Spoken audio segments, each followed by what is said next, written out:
Kalyanpur RD ব্লকের অন্তর্গত Kamalnagar গাঁওসভায় paver block দিয়ে নির্মিত রাস্তার কাজ পরিদর্শন করলেন বিধায়ক পিনাকি দাস চৌধুরী।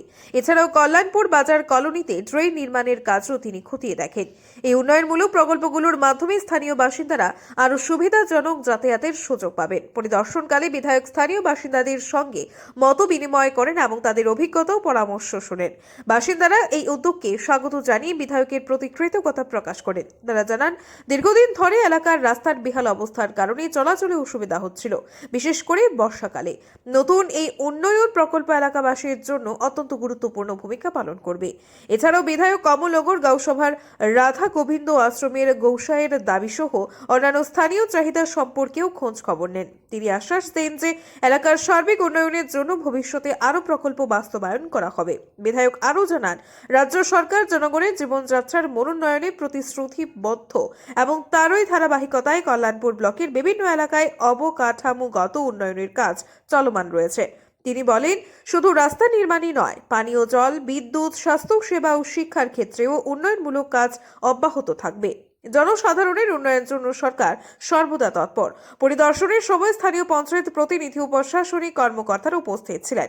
উন্নয়নের এই ধারাবাহিকতায় এলাকার সাধারণ মানুষ আশাবাদী যে ভবিষ্যতে আরও নতুন প্রকল্প বাস্তবায়নের মাধ্যমে কল্যাণপুর ব্লকের সার্বিক অগ্রগতি ত্বরান্বিত হবে।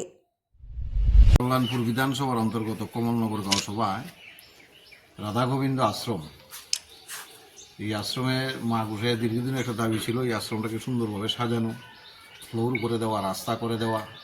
নাট মন্দিরে প্রত্যেক বছরই কীর্তন হয়, তো সেটাকে আমরা মাথায় রেখে অনেকদিন আগে আমাদের করার কথা ছিল, একটু সময় লেগেছে সরকারি কাজ যেহেতু। আজকে সেটার কাজ শুরু হয়েছে, প্রায় সপ্তাহ 10 দিন হয়েছে।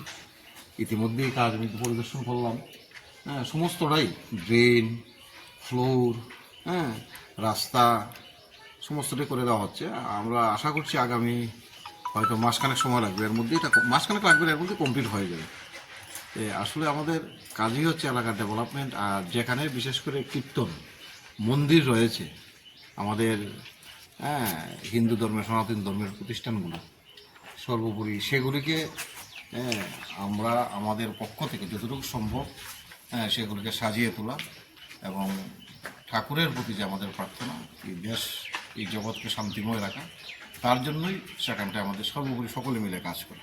তারই অঙ্গ হিসাবে আমরা কমলনগর রাধা গোবিন্দ আশ্রমে সেই কাজটা শুরু করেছি।